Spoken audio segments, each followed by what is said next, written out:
선거구가 합쳐지면서 현역 간의 대결이 펼쳐지는 곳입니다. 우리 지역의 총선 후보를 만나보는 시간, 오늘 부산 남구입니다.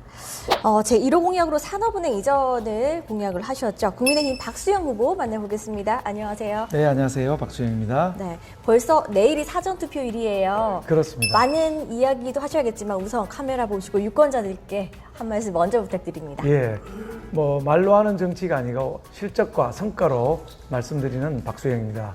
누가 일 잘하는 분인지, 누가 일 잘하는 후보인지 보시고 선택해 주시면 결과는 기호 2번 박수영일 거라고 믿습니다. 현명한 선택 부탁드립니다. 감사합니다. 네. 자, 이제 하나씩 짚어보도록 하겠습니다. 선거구가 이제 합쳐지면서 활동 범위가 늘어나셨어요. 꽤 부담이 많이 되셨을 텐데 한 달 남짓이라고 네. 들었는데 그동안 다른 후보의 상대 후보의 그 권역이었잖아요. 많이 만나보신 것 같으세요? 충분하지는 못하다 이렇게 봅니다. 한 달이라는 시간이 짧고요. 상대방은 특히 그쪽 지역에서 25년이나 네. 정치하셨던 분이기 때문에 파고 들어가는데 상당히 애를 먹고 있습니다만은 저뿐만 아니라 아내, 아들 둘까지 전부 지금 그쪽으로 출동을 해서 온 식구가 아침에 새벽에 나오고 밤에 늦게 만나는 네. 하루에 온 가족이 6만 보 내지 7만 보를 걷고 있는 그런 상황입니다. 한 25년 동안 그 후보가 그쪽 지역 기반을 잡았다고 했는데 이 이야기를 들어보거나 하면 좀 느낌이 오잖아요. 여기서 내가 설득을 시킬 수 있을 것 같다. 정말 여기는 민주당 쪽이 좀 센 것 같다라고 하는데 좀 어떻게 느끼셨어요? 제가 보기에는 이제 남구 을지역 소위 용호동 지역에는 목마름, 갈급 이런 게 있다고 봐요. 그러니까 남구 갑에는 제가 국회의원 좀 만납시다를 통해서 네. 이틀에 한 건꼴로 민원을 해결했습니다. 네. 근데 용호동 쪽은 제 지역이 아니다 보니까 아직도 자잘한 민원이 너무 많이 남아 있어서 도대체 8년 동안 뭘 하셨나 이런 생각이 들고 주민들은 그래서 해결사 박수영이 빨리 와서 용호동의 산적한 문제를 해결해 주기를 바라고 있다는 인상을 받고 있습니다. 네, 어쨌든 후보가 봤을 때는 바뀔 때가 됐다라는 분위기를 감지했다. 그렇습니다. 그럼 예. 지금 좀 좋은 느낌 받고 있으시네요? 8년이면 충분하다 이런 말씀하시는 분들이 많습니다. 알겠습니다. 자, 그런데 이렇게 최근 여론조사 결과들을 보면 일희일비할 필요는 없지만 그래도 저희가 추이를 살펴보고 있잖아요. 남구는 초접전이 매번 나오고 있어요. 초박빙, 초접전. 자, 한동훈 위원장이 오고 이 기점으로 전후를 볼까요? 좀 많이 올라갔을 것 같으세요? 한동훈 비대위원장께서 우리 용호동, 특히 또 제가 밀리는 지역인 용호동 메트로 앞에서 유세를 해주셨습니다. 근데 그때 나온 사람의 숫자가 윤석열 대통령 유세 때보다 더 많이 나온 거예요. 그래서 저는 용호동에서도 한동훈과 박수영을 좋아하는 분들 참 많구나. 그래서 이게 투표로 연결될 것이다 이렇게 보고 있고, 한동훈 위원장 오고 가신 다음에 아마 지금 이제 여론조사 공표 금지 기간이지만은 네. 한 1% 내지 2%는 올라가지 않았을까 이렇게 생각합니다. 알겠습니다. 자, 이런 좋은 느낌 그대로 앞서 후보가 처음에 유권자들께 한 말씀에서 말씀을 해주셨어요. 일 잘하는 후보, 말로만 하지 않겠다. 자, 그러면 이 공약에 대해서 얼마나 확실하게 준비를 했는지 저희가 또 짚어봐야 될 것 같아요. 네. 준비되셨습니까? 자신 있습니다. 알겠습니다. 여러 가지를 묻도록 하겠습니다. 자, 제 1호 공약부터 시작을 해서 지난해부터 계속해서 나는 내가 가장 많이 주장을 했다. 앞에서 외쳤다고 하는 게 산업은행 이전 부분이에요. 법이 통과가 되지 않고 있습니다. 가능할까요? 언제쯤 가능할까요? 이번 총선에서 저는 일반적인 언론의 예상과는 달리 저희 당이 일당이 될 거라고 보고 있습니다. 제가 여의도 연구원장을 역임했는데 저 나름대로 예측을 해보면 우리가 일당이 될 것이다. 일당이 되면 산업은행법을 1호 법안으로 통과시키겠다라고 한동훈 위원장이 부산에서 약속한 바가 있습니다. 네. 그래서 우리가 일당이 되고 또 몇 명의 무소속이라든지 민주당 의원들 중에서도 지역 균형 발전을 희망하는 분들이 있기 때문에 설득을 한다면은 산업은행법 통과 가능할 것이다 이렇게 보고 있고, 그 일을 제가 맡아서 추진을 해야 성공할 수 있을 거라고 봅니다. 예. 장소는 어디로 지금? 장소는 문현동 금융단지로 정해져 있죠. 자, 근데 5,000평의 땅을 비워놓고 있습니다. 이건 다른 지역 후보의 이야기이긴 하지만 한 후보가 해운대예요. 해운대 지역의 후보가 해운대 구청 청사가 이제 신청사 이전하는데 구청사 부지, 이제 지금 있는 청사 부지에 들여올 자신이 있다. 내가 만약에 후보가 된다면 이재명 대표에게 설득할 자신이 있다. 해운대 유치하겠다라고 하는데 그 부분에 대해서 어떻게 생각하세요? 이재명 대표 설득이 되었다면 될 수 있는 사람이라면 이미 벌써 산업은행법 통과됐을 것입니다. 좋습니다. 여기까지. 네, 자 그러면 이번 총선에서의 또 하나 이슈가 있습니다. 5.6도선 트램인데요.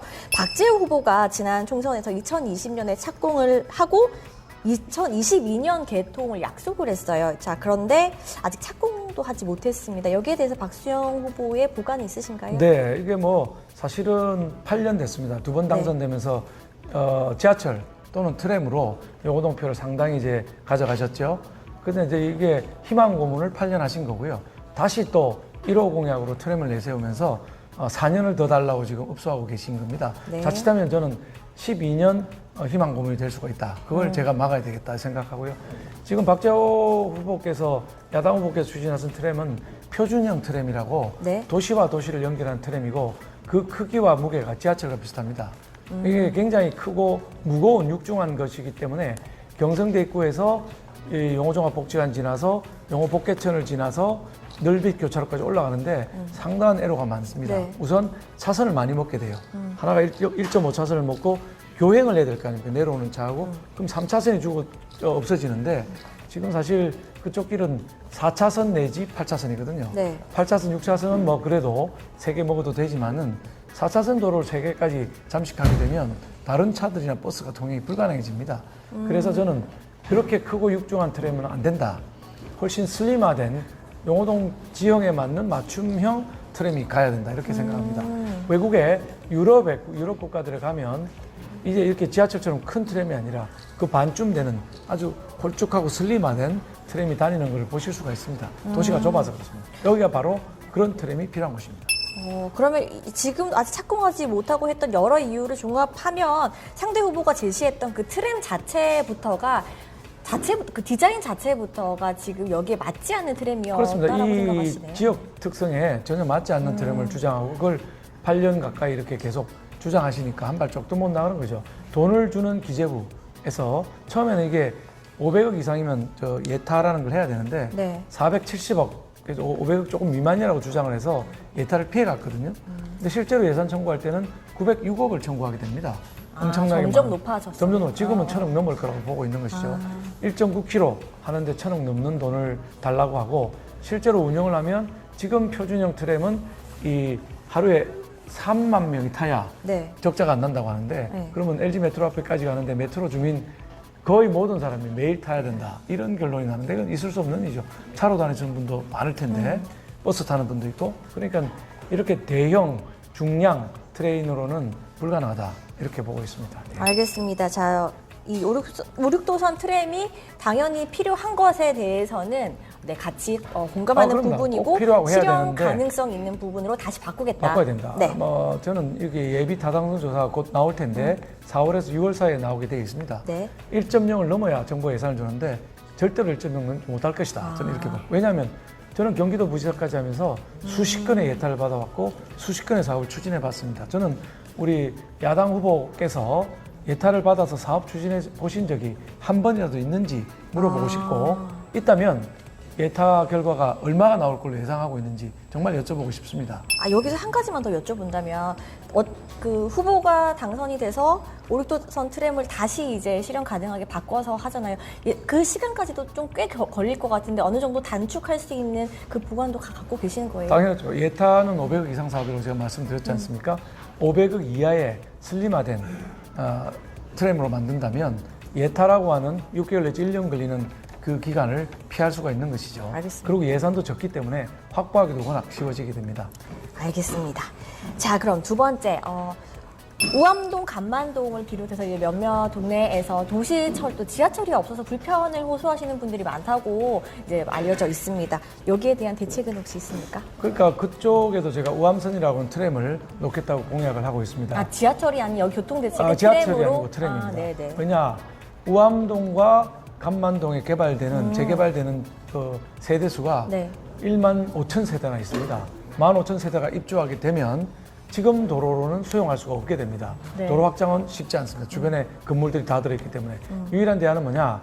현재 있는 우암선 열차선입니다.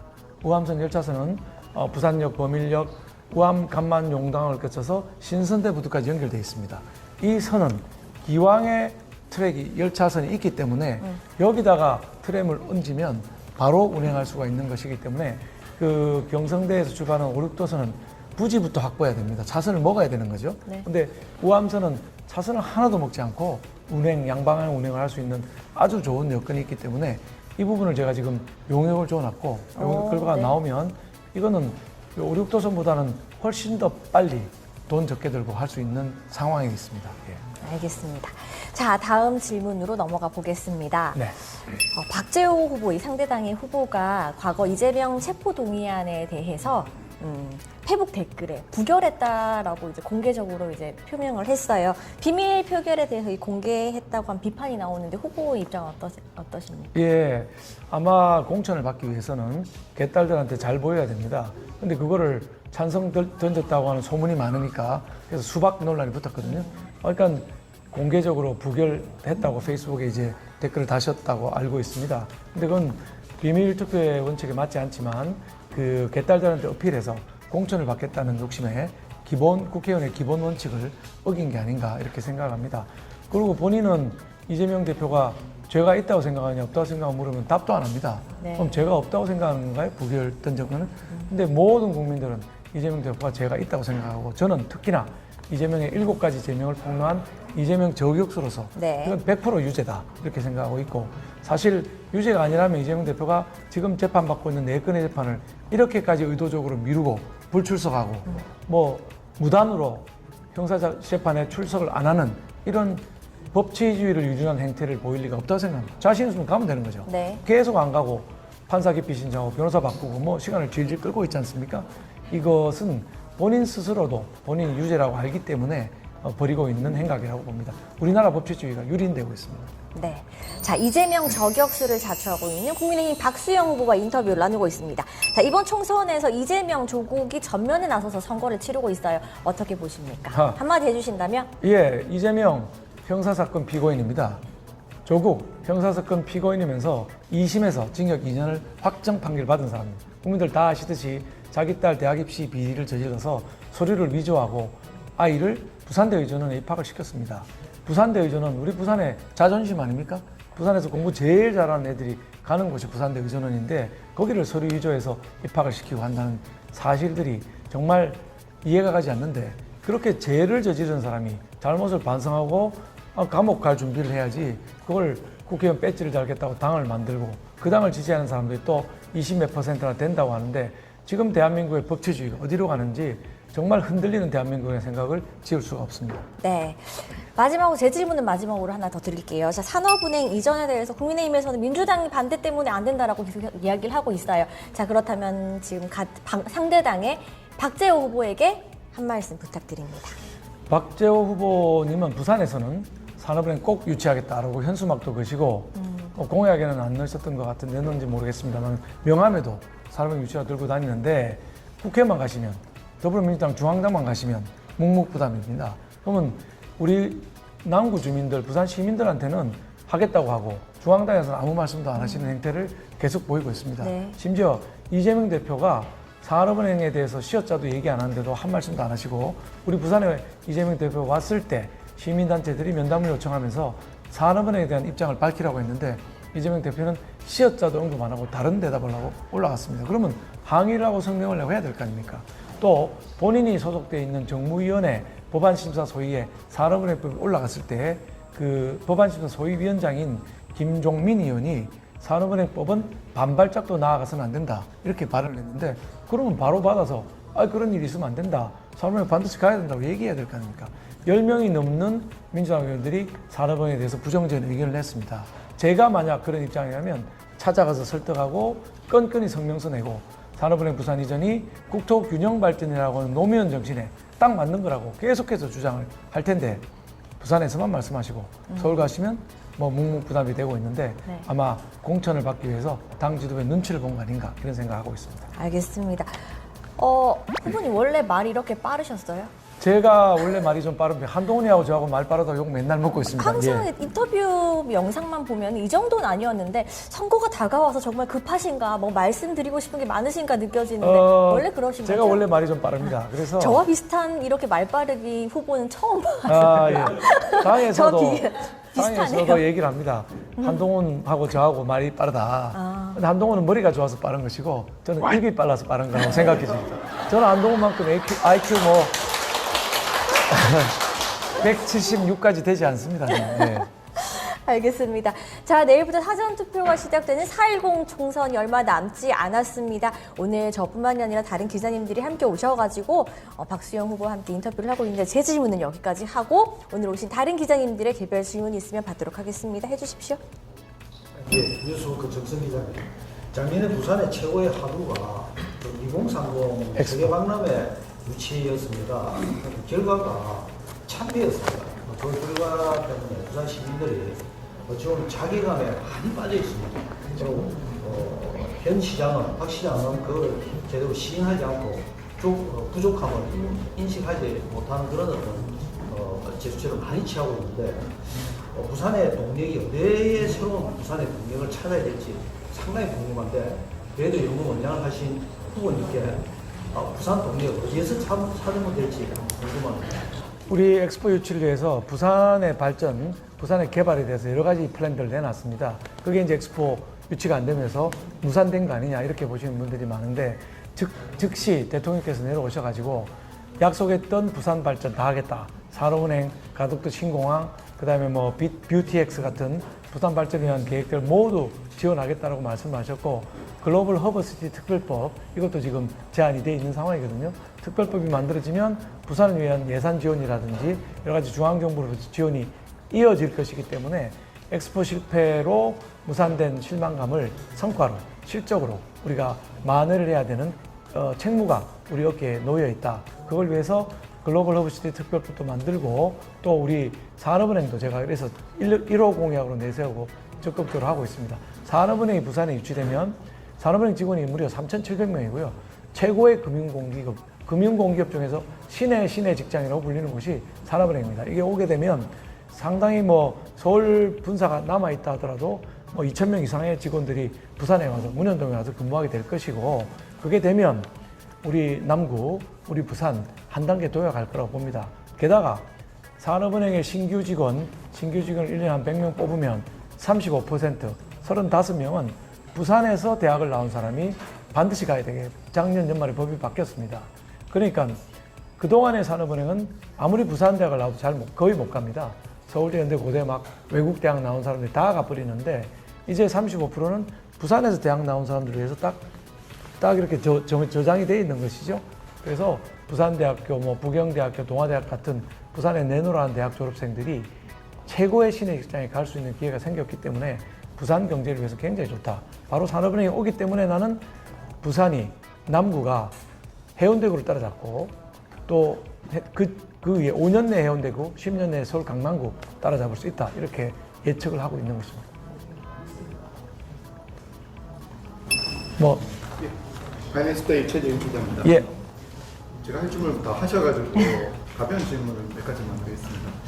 남구가 지금 확보가 되었습니다. 이전과 그 선거에 있어서 혹시 뭐 좀 어려운 점이 있었나요? 뭐 당연히 이제 인구도 많아지고 가야 할 곳이 많아지니까 남구 간만 있을 때는 제가 거의 걸어 다녔습니다. 근데 용호동 저 안쪽까지 나오고 오륙도 SK뷰까지 들어오고 나서는 도저히 걸어서는 시간이 너무 많이 소비되기 때문에 차로 이동할 수밖에 없는 어려운 점이 있고요. 아까 말씀드린 것처럼 공식적으로 재지역구가 된 게 한 달밖에 안 됐습니다. 이런 식으로 선거를 하게 만드는 건 사실 정의롭지 않고 공정하지 않다 이렇게 생각을 합니다. 예. 그 부산 산업은행 이전에 그 작년 일자리 남구의 집값 상승이라고 모 신문사와 이렇게 인터뷰한 내용이 있었습니다. 그리고 또 의원님은 요 근래 여기 근처에 경성대, 부경대, 기타 등등 그 동명대 이렇게 대학교가 참 많은데요. 학생들과 많이 소통을 하고 있는데 학생들이 어떤 질문을 하고 어떤 것을 많이 요구하는지. 학생들은 뭐 질문이 딱 하나라고 보시면 됩니다. 일자리입니다. 부산이 너무 좋고 부산에 남고 싶은데 일할 곳이 없다. 그래서 서울로 수도권으로 갈 수밖에 없다. 실제로 한 달에 2,500명 정도의 청년이 부산을 떠나고 있습니다. 그런데 저는 그동안에 남구에 아주 많은 7개 정도의 기업을 유치를 했습니다. 이게 이제 뭐 200~300명 고용하는 거지만 그래도 7개나 되니까 상당히 고용을 했고, 산업은행이 또 크지 않습니까? 산업은행이 오게 되면 아까 말씀드린 대로 이제 35% 채용을 하기 때문에 부산 청년들이 일할 수 있는 기회가 훨씬 더 늘어나고 있고, 앞으로 4년이 더 주어지면 훨씬 더 많은 기업들을 부산으로 유치해서 이제 청년들이 갈 수 있는, 저는 남구는 교육 좋고 문화 좋고 살기 좋고 교통 괜찮고 그런데 일자리가 없다. 이 일자리들을 적극적으로 유치를 해서 우리 남구 대학 4개 대학이 있습니다. 4개 대학 졸업생들이 그대로 남구 너무 좋아, 살고 싶어, 안 떠날래, 이런 남구로 만들 자신이 있습니다. 예. 저 브릿지경제 겸성자입니다. 경성대, 부경대 상권이 부산의 5대 상권 안에 들었었는데 지금은 아마 10대도 못 들어갈 것 같다는 생각입니다. 그 부경대, 경성대 상권을 좀 살릴 수 있는 방안 혹시 생각해 두신 게 있으신가요? 예, 벌써 뭐 얘기를 했고요. 홍대 쪽을 벤치마킹 해가지고 홍대는 왜 잘 되는가를 우리가 봐야 됩니다. 그 이제 그 차 없는 거리 이런 걸 합니다. 그래서 뭐 일주일에 한 번 차 없는 거리를 시행해가지고 많은 사람들이 경성대, 부경대 가면 차도 안 다니고 너무 쉽게 다닐 수 있다, 이런 느낌이 들도록 만들어주는 제도를 이제 업주들하고 이미 협의를 시작을 한 상태입니다. 그래서 그런 것도 포함하고 홍대가 왜 잘 되는지 벤치마킹하러 우리 상권의 대표 업주들하고 같이 올라가서 한번 쭉 돌아보면서 머리를 맞댈 생각입니다. 그래서 점점 좋아지고 앞으로 괜찮아질 거다. 코로나 이후에 회복이 아직 안 되고 있는데 상당 부분 회복되고 있다, 이렇게 보고 있습니다. 그 22대 국회가 경기동부연합의 친북 종북 세력들의 대거 진출이 예상되는데 굉장히 그 이념성이 될 것 같습니다. 우리 경제에 사실 좀 또 마이너스의 요소가 될 수도 있는데 22대 총선 어떻게 보십니까? 총선 결과를 전체적으로 예측하기는 매우 어렵지만 방금 말씀하신 대로 어떤 언론을 보니까 이재명 대표가 24명의 진보당 후예들, 동진당 후예들을 공천했다고 합니다. 지역구 플러스 비례로. 근데 엄청난 일입니다. 지금 강성이라고 한 명 전주에서 들어와 있는데도 불구하고 국회를 완전 난장판으로 만들고 있습니다. 본회의에서 뭐 고함을 지르고 사사건건 발언해서 강성 발언, 종북 좌파적인 발언을 일삼고 있는데 24명이나 들어온다면 국회가 정말 난장판이 될 우려가 있고, 이 동진당의 후에 진보당은 어떤 사람들입니까? 동진당이 헌법재판소에서 해산이 됐는데 대한민국의 정체성을 부인하고 북한을 찬양 고무하고 대한민국을 내란 선동으로 전복시키려고 했던 그 때문에 해산된 거 아닙니까? 근데 그 후예들이 대한민국에 20몇 명이나 들어온다는 건 정말 있을 수 없는 일이고, 우리 현명한 유권자들이 대한민국 정체성을 지켜주실 거라고 믿습니다. 만일 그분들이 다 들어오면 대한민국은 더 이상 자유민주주의 국가가 되기 어렵다. 거의 뭐 반사회주의로 갈 가능성이 있다. 국회가 난장판이 돼서 사상 최대의 정말 혈투를 벌여야 되는 장으로 바뀔 우려가 있다. 국민들께서 대한민국 자유민주주의와 시장경제를 꼭 지켜주실 것을 부탁을 드립니다. 예. 알겠습니다. 개별 질문 여기서 마무리하도록 하겠습니다. 자, 이제 카메라 보시고 마지막으로 우리 유권자들께 한 말씀 부탁드립니다. 네, 우리 남구 유권자 여러분, 존경하는 남구 유권자 여러분들께서는 한 가지 기준으로 봐주셨으면 좋겠습니다. 누가 일 더 잘할 것인가? 누구에게 남구의 미래를 맡길 것인가? 기호 1번이 이재명이라고 하는 형사피고인 플러스 박재호라면 기호 2번은 한동훈과 박수영입니다. 어느 티켓이, 어느 카드가 우리 남구와 부산의 발전에, 그리고 대한민국 발전에 도움이 될 것인지 판단해 주시기 바랍니다. 현명하신 우리 남구 유권자 여러분들께서 합리적이고 현명하신 판단을 해줄 것으로 믿습니다. 감사합니다.